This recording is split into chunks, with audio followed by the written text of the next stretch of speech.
to the 2024 Euroleague Women Final. This is the Belgian battle as Meesseman goes head-to-head with coach Meziane.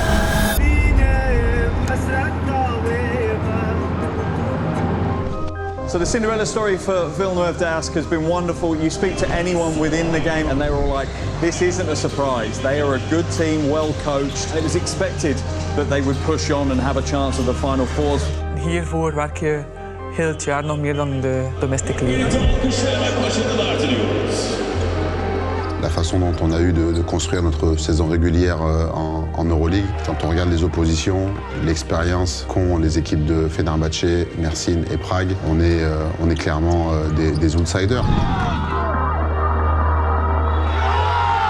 We knew that we were supposed to do more. We played without pressure because at the end of the day, like, what we've done so far was already amazing. For us to prove everybody that we're capable of doing what we've done is the best award we can get. Une finale en Euroleague, c'est un level up, donc je suis très contente. We zijn vorig jaar kampioen geweest, we waren weer favoriet. Dus ja, er is wel zo'n bepaalde druk of een must. We moeten bevestigen. En je weet nooit wat er kan gebeuren, want het is één match. Dus je voelde wel die spanning. Om dan tegen Villeneuve uit te komen, mijn eerste buitenlandse ploeg, mijn eerste professionele ploeg. Ik was mega blij voor hen dat ze in die finale stonden, na de halve finale. De cirkel is ergens een beetje rond geworden.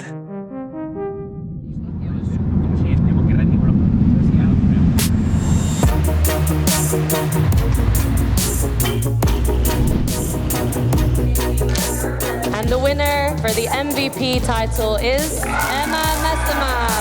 I think Meesseman is at the height of her powers right now. There's not much she can do wrong. Every time she touches the ball, it seems to go right. Both at a national team and for Fenerbahçe, she is critical to their success.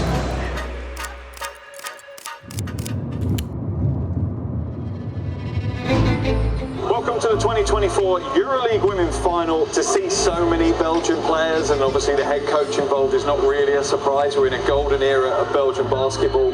Coach Meziane, now coach of the year, absolutely well deserved, and it's no surprise that they are playing in the biggest basketball game in Europe. Avoir 4, ce serait un truc de ouf. Ça prouve que voilà, la Belgique a des bonnes joueuses.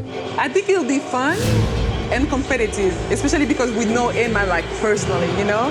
We willen alle twee winnen. Donc oui, je pense qu'on va devoir se reconcentrer, jouer avec plus de combativité et d'ambition. Yeah, it's gonna be a dogfight for sure, for sure.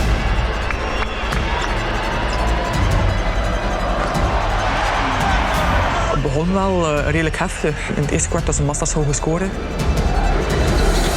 Tweede kwart hadden we een kleine voorsprong, maar dan weet je ook van, ja, ze hebben al comebacks gedaan tijdens het seizoen. We moeten nu gewoon niet zorgen dat dat nu ook gebeurt. Maar ik denk dat we 40 minuten lang wel zeer degelijk basket gebracht hebben. Back-to-back Euroleague Women titles. Fenerbahçe have done it. De eerste back-to-back in Turkije. Ik denk dat deze titel ook mega belangrijk was voor Fener, omdat Gala al één had. Dus ze willen nu echt wel de beste zijn. Het is nog altijd speciaal. Je vindt altijd manieren dat er geschiedenis geschreven wordt met andere personen dat je het doet. De eerste voor de coach. Om op die manier dan echt die titel te kunnen vieren is wel leuk.